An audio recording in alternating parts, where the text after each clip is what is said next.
الحمد لله رب العالمين، والصلاة والسلام على خاتم النبيين وعلى آله وأصحابه أجمعين. ابو بکر الصدیق رضی اللہ تعالی عنہ فرمائی وما دا رسول الله صلی الله علیه وسلم نا اوریدلی دی چې هغه فرمایل ما من رجل يذنب الذنبا ثم يقوم فيتطهر ثم يصلي ثم يستغفر الله الا غفر له. هیڅ یو انسان نشتا چې هغه یو ګناه وکړي بیا دا پاسېږي ځان اودس وکړي او بیا لمونځ وکړي بیا د الله رب العالمین نه ګناه د معافي د ګناه طلب مگر الله رب العالمین د ګناه معاف کوي. دلته حدیث کې د ګناه تذکره ده چې څومره ګناه معاف کوي. معلومیږي چې هر څومره لویه عظیمه ګناه وي او هر څومره ډیره هم وي الله رب العالمین یې معاف کوي. انس بن مالک رضی الله تعالی عنہ فرمایي وای ما د رسول الله صلی الله علیه وسلم نه اورېدلی دی حدیث قدسی دی. وایي د الله رسول فرمایي چې رب العالمین فرمایي يا ابن آدم إنك ما دعوتني ورجوتني غفرت لك على ما كان فيك ولا أبالي. اے بني آدم ته چې ما رابلي او زمانه امید ساتي زه به تا ته مغفرت کوم څومره ګناهونه چې ستا نه شوي هېڅ پروا نه لرم چې دې نه څومره ګناه شوې ده. او بیا فرمایل ای بني آدم که ستا ګناهونه د اسمان کنارو د اسمان وریځو ته رسېدلي ثم استغفرتني غفرت لك ولا أبالي او بیا دې زما نه د مغفرت مطالبه وکړه چې ته معاف کوم هېڅ پروا نه ګڼم. بیا وایي یا ابن آدم إنك لو أتيتني بقراب الأرض خطايا ثم لقيتني لا تشرك بي شيئا لأتيتك بقرابها مغفرة.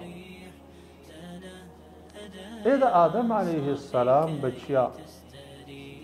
چې که ته ما سره په داسې حالت کې د ملاقات وشي چې د ځمکې د ډکوالي په مقدار د ګناهونه کړي او بیا د زما سره په داسې حالت کې ملاقات وشي چې زما سره د شریک نه جوړ کړي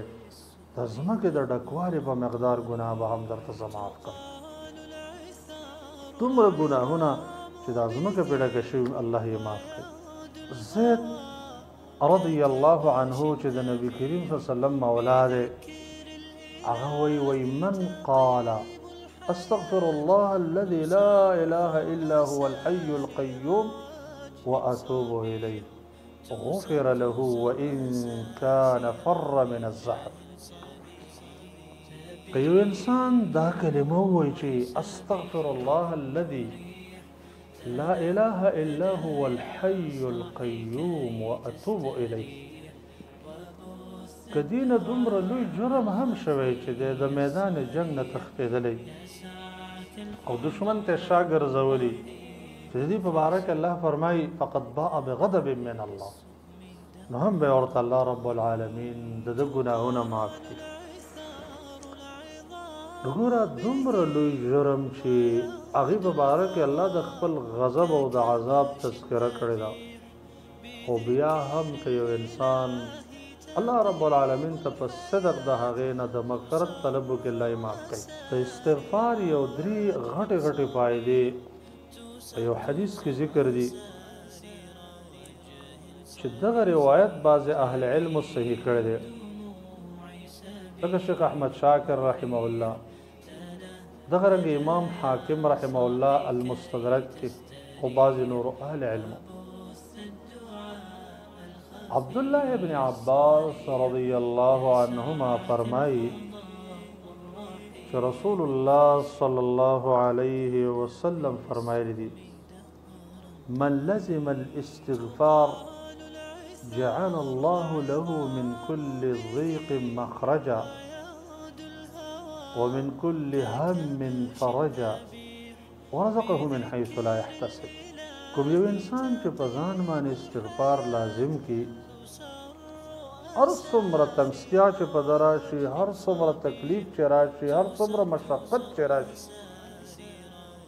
الله رب العالمین به د وتلو لاره د هغې نه ورته راوباسي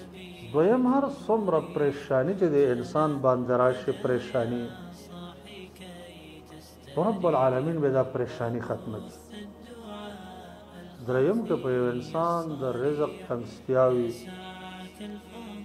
نو رب کائنات به هغه ته د هغه ځای نه د هغه د رزق انتظام وکړي چې د ده په خیال کې د ده په سوچ کې نه راځي او رب العالمین به د هغه ځای نه ورله د رزق انتظام وکړي نو زما قدرمنو عزتمندو کتونکو تاسو وګورئ چې دا یوه فایده چې دا په استغفار کې دا څومره غټه ده چې د انسان د تنګستیا حالت په ده باندې پراخه شي پریشانی ختمه شي او د غیبي رزق انتظام وشي دا څومره ښکلی عبادت دی چې دومره غټې فایدې پکې دي رب العالمین دې زموږ او ستاسو ژبې د دې عبادت سره عادي کړي او الله دې د دې عبادت توفیق راکړي او دې سره زموږ د پروګرام وخت سرته رسي د آینده پروګرامه پورې ستاسو نه اجازت غواړو السلام علیکم ورحمة الله وبرکاته الدعاء الخفي الصريح يا ساعة الفضاء الرحيب الفسيح يا ساعة الفضاء الرحيب